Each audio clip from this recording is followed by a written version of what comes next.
Simon Cowell turned off his microphone. He stopped the show. No one in the audience knew why. The cameras kept rolling, but the music had stopped.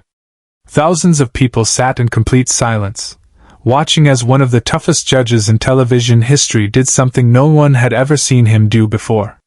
He stood up from the judges' table, walked away from the panel, and broke every rule of the competition. But what happened in the next 5 minutes would become the most unforgettable moment in America's Got Talent history. If you want to understand how a single voice from the past can change everything in the present, stay with us, because what you're about to witness will leave you speechless. It was a Tuesday afternoon in Los Angeles. The America's Got Talent auditions were running behind schedule. Producers were stressed, the audience was restless, and Simon Cowell was visibly tired. He had seen hundreds of acts that day, some brilliant, most forgettable. His usual sharpness was still there, but you could see the exhaustion in his eyes. Howie Mandel was making jokes to keep the energy up. Sofia Vergara was checking her phone between acts. Heidi Klum was sipping water and smiling politely at every performer who walked out. Then the stage manager called out the next act. Number 237. A boy. Alone. No backup dancers, no band, no flashy costume. Just a kid holding a small cassette player in his hands. The audience murmured. This wasn't typical. Most child acts came with parents hovering in the wings, or a group of friends for moral support. But this boy walked out by himself. His name was displayed on the screen, Ethan Morrison, age 11. He stood at the center of the stage, small and quiet under the massive lights. The audience fell silent, not out of anticipation, but out of uncertainty. Simon leaned forward slightly, elbows on the desk, fingers interlaced. He had that look he always wore when he was about to say something cutting. But he waited. Howie smiled warmly and said, "Hey buddy, what's your name?" The boy's voice was soft, almost swallowed by the size of the theater. "Ethan." Sophia leaned into her microphone. "And what are you going to do for us today, Ethan?" The boy didn't answer right away. He looked down at the cassette player in his hands. It was old, the kind that hadn't been manufactured in over 20 years. The plastic casing was scratched, the buttons worn smooth from use. He held it like it was the most precious thing in the world. Finally, he spoke. "I'm going to play you something my dad recorded before he died." The room froze. No one moved. No one breathed. Simon's expression didn't change, but his hands slowly unfolded. Ethan continued, his voice trembling but steady. "My dad was a soldier. He was deployed overseas when I was 6. Before he left, he recorded himself singing my favorite song. He told me to listen to it whenever I missed him." The boy paused, swallowing hard. "He never came back. But I still have his voice." Howie's smile faded. Sophia's hand went to her chest. Heidi blinked rapidly, fighting back tears. Simon said nothing. He just stared at the boy with an intensity that was impossible to read. The silence in the theater was suffocating. Even the crew backstage had stopped moving. This was no longer an audition. This was something else entirely. Ethan pressed play. The cassette player crackled to life. There was static at first, the sound of an old recording struggling to be heard. Then, through the noise came a voice. A man's voice. Deep, warm, and filled with love. He was singing, "You are my sunshine." It wasn't perfect. He wasn't a professional singer. His voice cracked in places, and you could hear him chuckle nervously halfway through the first verse. But none of that mattered. Because what you heard wasn't just a song. It was a father's voice reaching across time, across death, to hold his son one more time. The audience began to cry. Not just a few people. Hundreds of them. Grown men wiped their eyes. Mothers clutched their children. Strangers held each other's hands. On stage, Ethan stood perfectly still, tears streaming down his face, but he didn't make a sound. He just listened. Like he had done every night for 5 years. When the recording ended, the silence that followed was unbearable. No one clapped. No one spoke.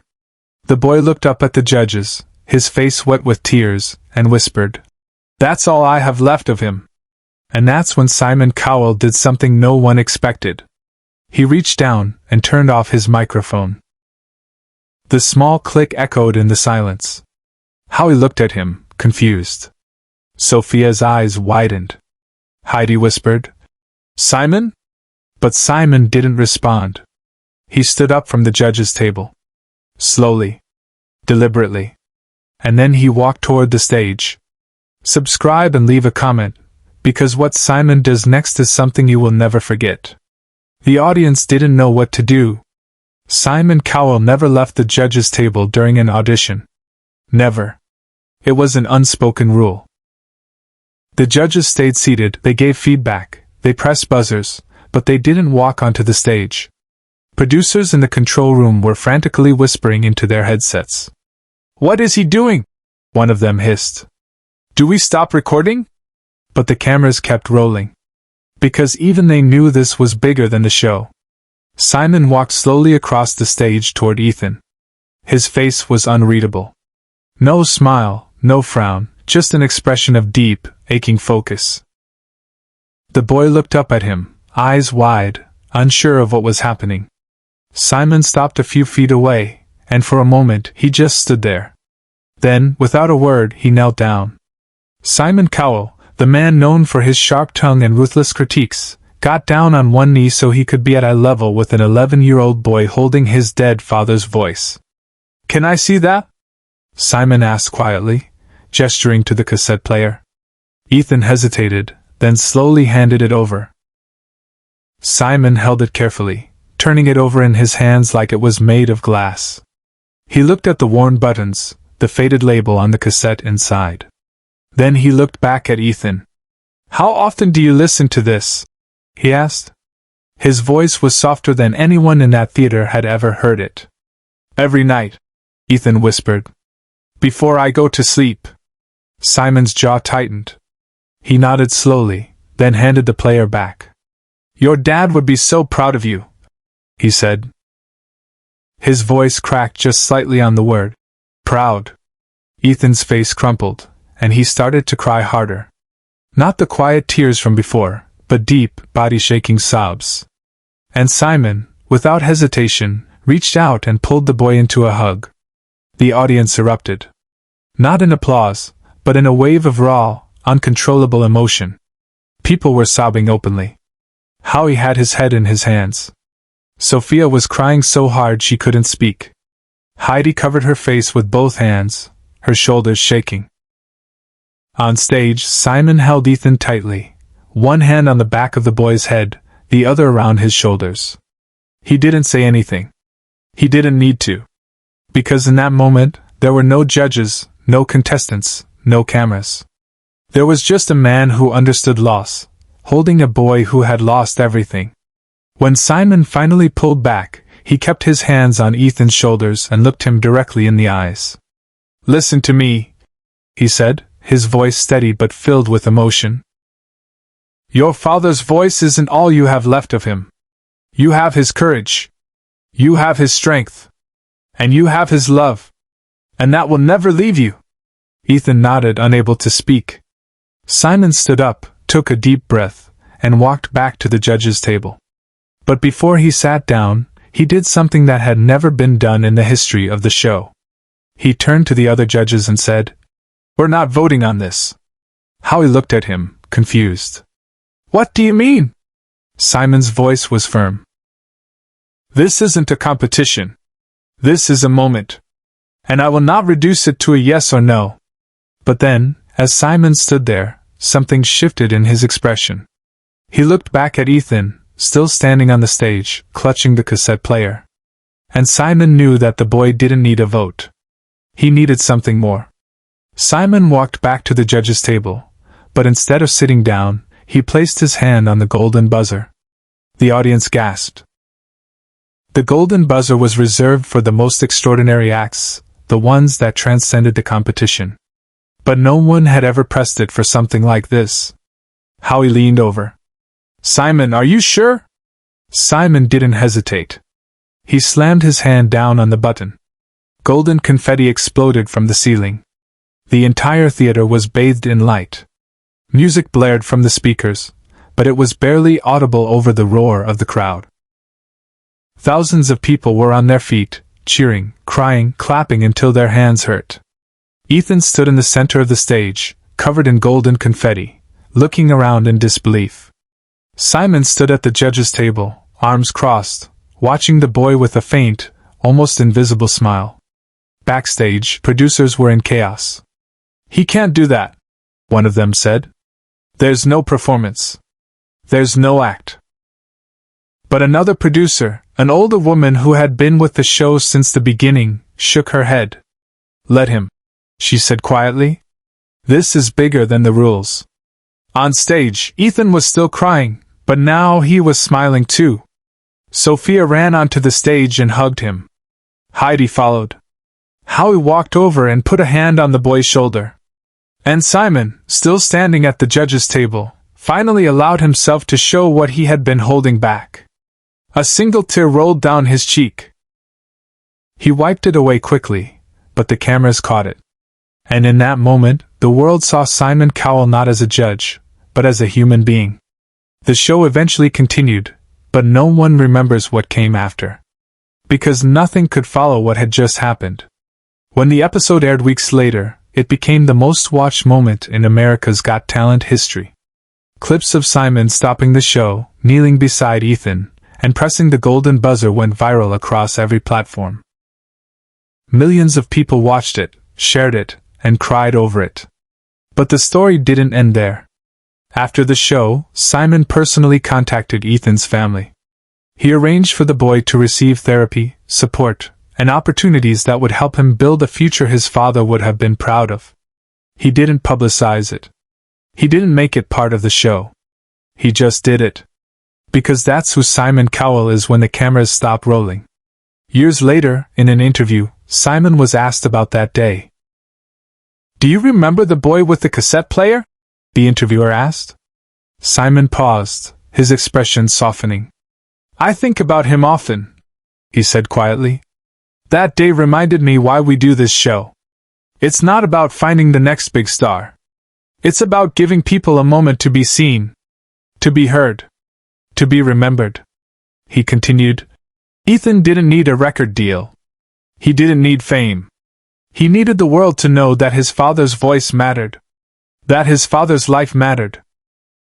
And for 5 minutes on that stage, we made sure it did. The cassette player, the one Ethan brought on stage that day, is now kept in a safe place. Ethan still listens to it, but not every night anymore. Because now, when he closes his eyes, he doesn't just hear his father's voice. He hears the thousands of people who stood up for him. He hears Simon's words. Your father's voice isn't all you have left of him. And he knows it's true.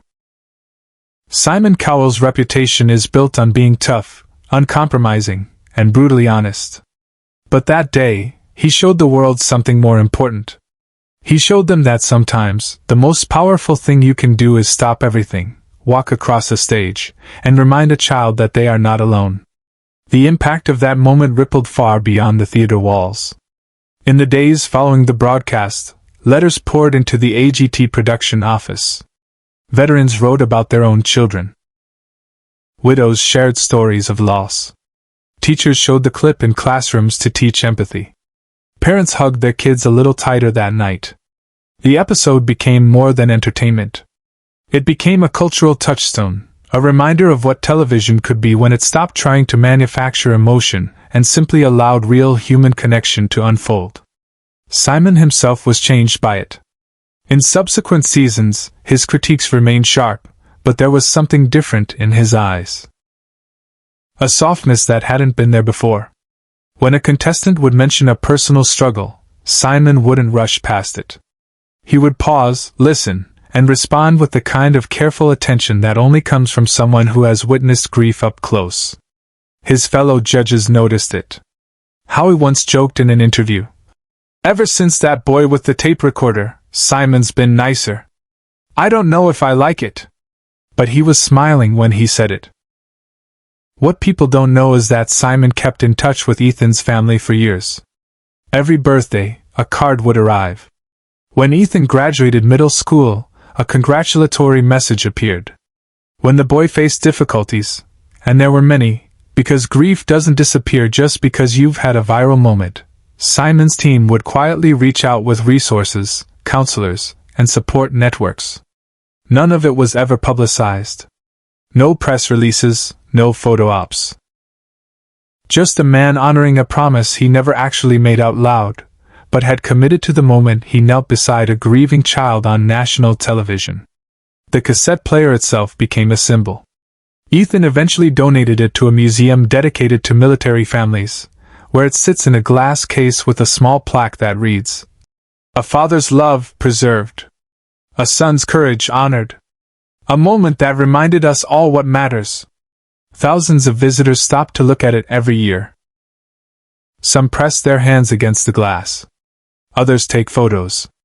Many just stand there in silence, thinking about their own fathers, their own losses, their own cassette tapes gathering dust in attics and basements. And Simon Cowell, the man who built a career on saying no, learned something profound that day. Sometimes the most important thing you can do is say nothing at all. Sometimes you just need to listen. To witness. To honor what is sacred in another person's pain. That's not weakness. That's the truest form of strength.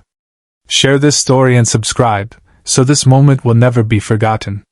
Because the world needs to remember that even in a competition, humanity comes first.